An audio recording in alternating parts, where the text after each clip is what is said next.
Bon matin, je suis en train de déjeuner, un petit gruau. Puis surtout, il fait un peu froid ce matin. Et je me suis dit, un gruau, ça serait peut-être la meilleure chose à prendre ce matin. Bonjour. On va prendre un café pour comme se désaltérer un peu. Bonjour et bienvenue au Réveil pédagogique. C'est un lundi matin. Tu sais, on dirait, là, lundi matin, c'est tout le temps comme si on recommençait à zéro. Puis, souvent, les dimanches soirs, je suis stressée. J'essaie de me créer une routine pour éviter d'être stressée, puis je suis sûre que je ne suis pas la seule. Une routine pour que je puisse être prête pour le lundi matin, parce que j'essaie le plus possible de déconnecter la fin de semaine et de minimiser le travail que j'ai à faire. Mais veux pas, j'ai du travail. Quand il y a des enseignants qui prétendent que « Oh, moi, je fais aucun travail la fin de semaine, je fais aucun travail quand je reviens à la maison après l'école. Je veux savoir votre recette. Je veux savoir votre recette de sauce à spaghetti, s'il vous plaît. La sauce à spaghetti pédagogique, entendons-nous, et professionnelle. Parce que moi, je ne sais pas. Je ne sais pas comment faire en sorte, surtout avec les dossiers que j'ai, avec le style de travail, parce que je pourrais comprendre que si je m'en tiens uniquement au cahier d'exercice et si je travaillais uniquement avec ce qui est devant moi, tu sais, on va appeler ça un enseignement vanille, OK? Je suis certaine que j'aurais une façon, j'aurais les moyens de me permettre un congé total la fin de semaine et le soir pendant la semaine. Cependant, c'est pas mon genre. Tu sais, oui, je me sers du cahier d'exercice, mais je ne me limite pas au travail dans le cahier d'exercice. J'ai un paquet de projets, j'ai d'autres projets on the side, je fais partie de différents comités, donc veux pas, c'est certain que il va y avoir des choses qui traînent, des courriels à envoyer, des communications, de la préparation qui, malheureusement, prend trop de temps pour que ce soit fait pendant 50 minutes d'une période libre. Tu sais, quand il y a du monde qui me dit « Ah, je suis capable de corriger, là, en m'en venant au travail, dans l'autobus, comme, je sais pas ce que vous faites, vous autres, mais moi, là, quand je travaille, quand je corrige, par exemple, j'éparpille tous mes papiers, tous mes documents. J'occupe là, la moitié de la table de la salle à manger. Là. Je peux pas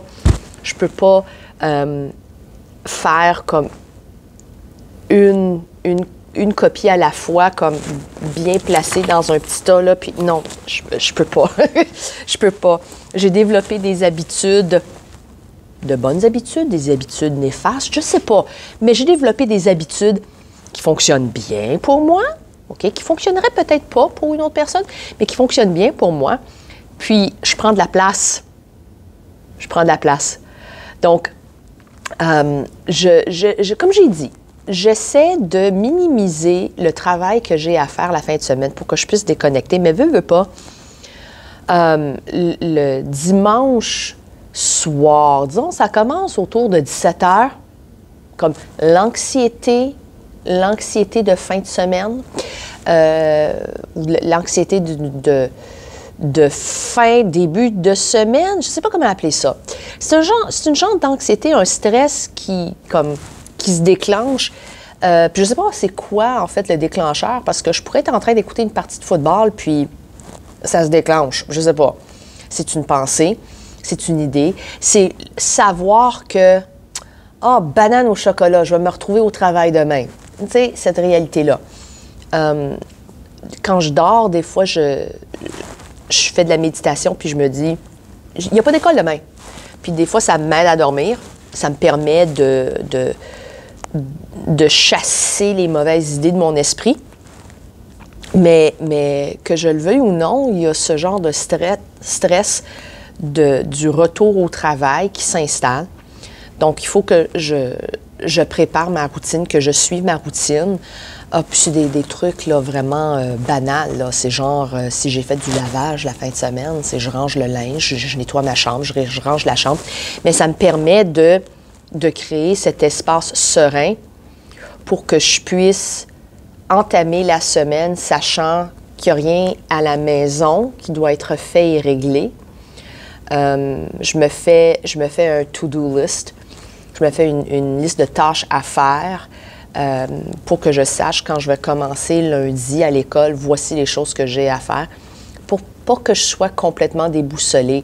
Je sais qu'il y a toujours des imprévus, mais quand on se fait une idée, puis tu sais, il y en a là qui vont s'acheter des calepins, puis des collants. Ils vont faire pas du scrapbooking, mais du journaling. Voilà, ils vont faire du journaling. Ils vont se créer un journal. Mais écoute, moi, là, je griffonne, je mets des notes, je rajoute des choses. Je dirais que ça serait une perte de m'acheter quelque chose d'aussi beau. Ça fait que je le fais juste sur une feuille, une demi-feuille, là, des feuilles de recyclage que je trouve dans la salle à photocopie. Donc, les lundis, je ne sais pas c'est comment pour vous les lundis, mais de mon côté, j'apprends à ne plus être stressée pour les lundis matins.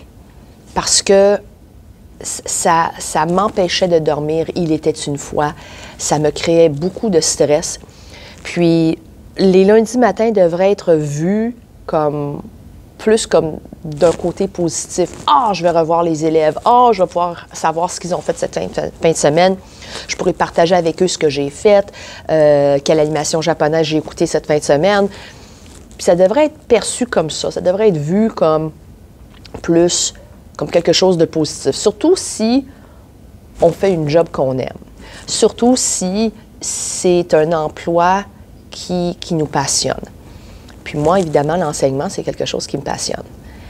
Donc, je ne veux plus voir mes lundis matins comme quelque chose de pénible, un supplice.